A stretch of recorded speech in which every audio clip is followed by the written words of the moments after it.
হোসনার আপার কথা আমি বলছি। উনি ভেড়ামারা থেকে আসছেন, একজন ভালো মানুষ। আমি যতটুকু জেনেছি নিঃসন্দেহে ভেড়ামারা থেকে আসছেন একটা প্রাণের টানে। উনি কিন্তু এখানে থাকার জন্য আসে নাই, উনি কিন্তু মানবিক কারণে এখানে দেখার জন্য আসছে।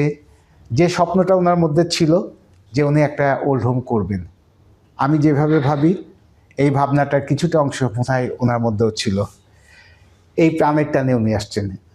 হোসনার আপা, আপনি বলেন কোথা থেকে আসছেন, কেন আসছেন? এবং আসসালামু আলাইকুম, শুভ সন্ধ্যায় বলি। তো আমি কথা তো অনেকদিন বলি না, সাধারণত আমি যেহেতু রিটায়ার্ড করেছি। রিটায়ার করছেন, কোথায় ছিলেন? আমি ছিলাম হচ্ছে ভেড়ামারা উপজেলা, কুষ্টিয়া জেলার ভেড়ামারা উপজেলা সরকারি বালিকা বিদ্যালয়ের সহকারী প্রধান শিক্ষক। তো আমি 2001 সাল থেকে আমার একটা সংগঠন দাঁড় করিয়েছিলাম। সেখানে হচ্ছে ওইটা নাম ছিল হচ্ছে জাগ্রত নারী। আমরা অনেকগুলো মহিলা নিয়ে অনেক দূরে গিয়েছিলাম।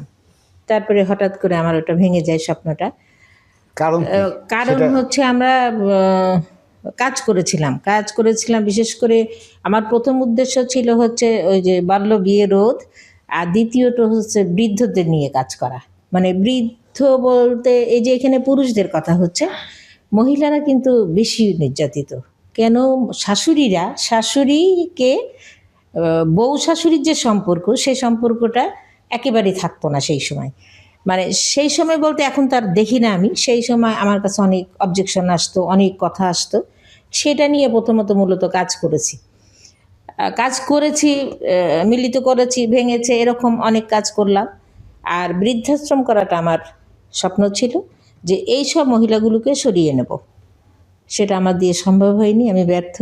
তারপরে আমি দেখেছি যে অনেক দিন পর দেখলাম যে ভাই একটা আমার এলাকাতে, অনেক জায়গাতে তো আছে, কিন্তু যখন কাছাকাছি একজন করেছেন তখন ওনার সাথে আমার কথা হয়।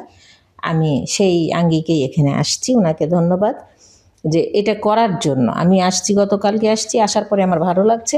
তা আমি যেটা বলতে চাচ্ছি যে আপনারা যে ওই যে মেয়েদের ছেলেদের যে ছেলেদের লিখে দিলাম, সম্পদ লিখে দিলাম, এর জন্য ছেলেরা আমাদের মানে বের করে দিল, এটা না।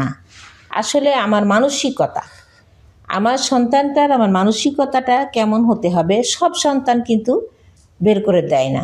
মা বাবা মাকে কোথায় রাখে সন্তান, তাও দেখেছি, সেটাও দেখছি। আবার টাকা না দিলেও সেই সন্তান নিজে না খেয়ে মাকে খাওয়ায়, বাবাকে খাওয়ায়।